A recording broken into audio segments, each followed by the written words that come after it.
Okay, so recently I took this little whiteboard here and I did a video where I explained to my son Bruce how Ray Kroc became a billionaire by selling McDonald's. Now I didn't say creating McDonald's, I said selling it. Because you see, the McDonald brothers, Mac and Dick McDonald, they created McDonald's. But it was Ray Kroc who sold McDonald's to the world, to investors, and created a billion-dollar business out of it.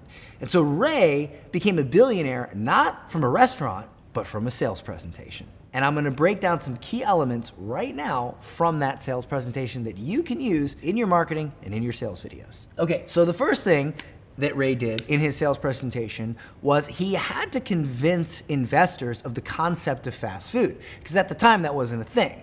And so investors thought he was crazy. They were like, wait a minute, who wants fast food? People wanna sit down and eat and take their time and talk and yada, yada, yada, yada. They didn't believe that it would work. And so what Ray did was he made it visual for them. So I'll draw this out to show you exactly how Ray pitched it. Ray said, look, we got 5 stations.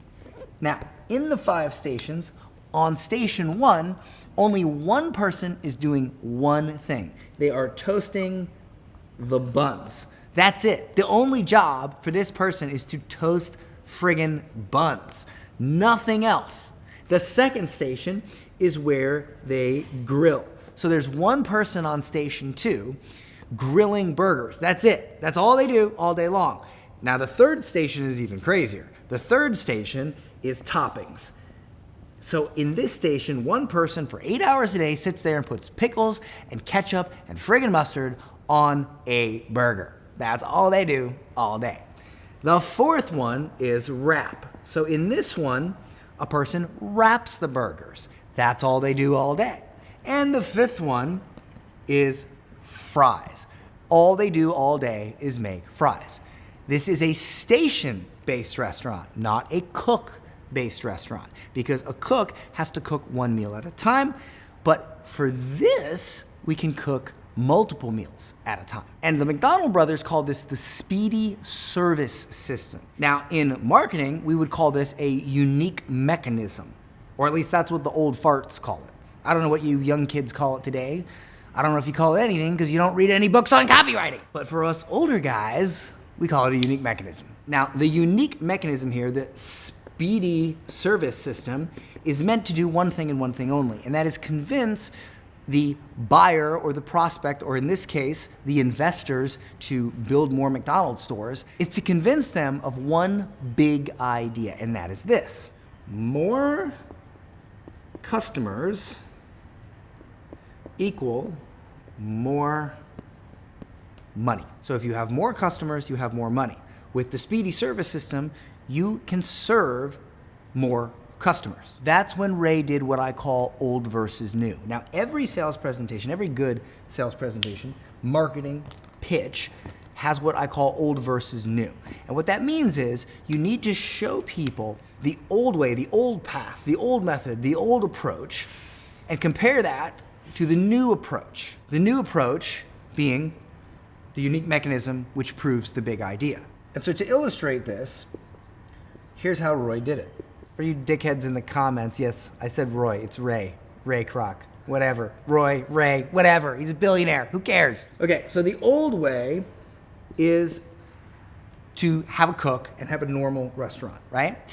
But in that way, you can only serve 25 customers per hour. In the new way, the speedy service way, the McDonald's way, you can serve 100 customers per hour, which again goes back to the idea that more customers equal more money.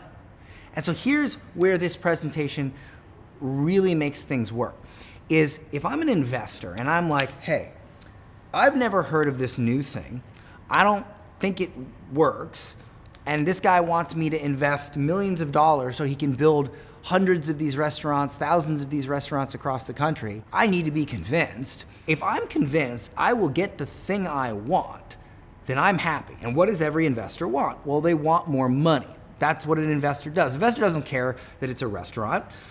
They want more money. Just like if you sell weight loss, nobody cares about intermittent fasting, whatever method you teach on weight loss, they care about losing weight. If you're a tax accountant and someone wants to save on taxes, they don't care about your nerdy little way that you save them on taxes by understanding the IRS code. They care about saving money on taxes. That's it. Investors care about making money. So what Ray did, he said, look, if you can serve more customers, you make more money. That's the big idea. The unique mechanism is speedy service. Here's how we serve more customers. So now the investor goes, oh, wait a minute. He's right. If the average restaurant can serve 25 customers per hour and we can serve 100, we make more money. But how do we do that? How's that possible? Oh, it's because he has someone at each station doing only one thing. Oh, that makes sense. And now this becomes believable. And now it all comes full circle. And next thing you know, the investor says, wait a minute, we can make more money than any restaurant. And that's what we're here to do, make more money.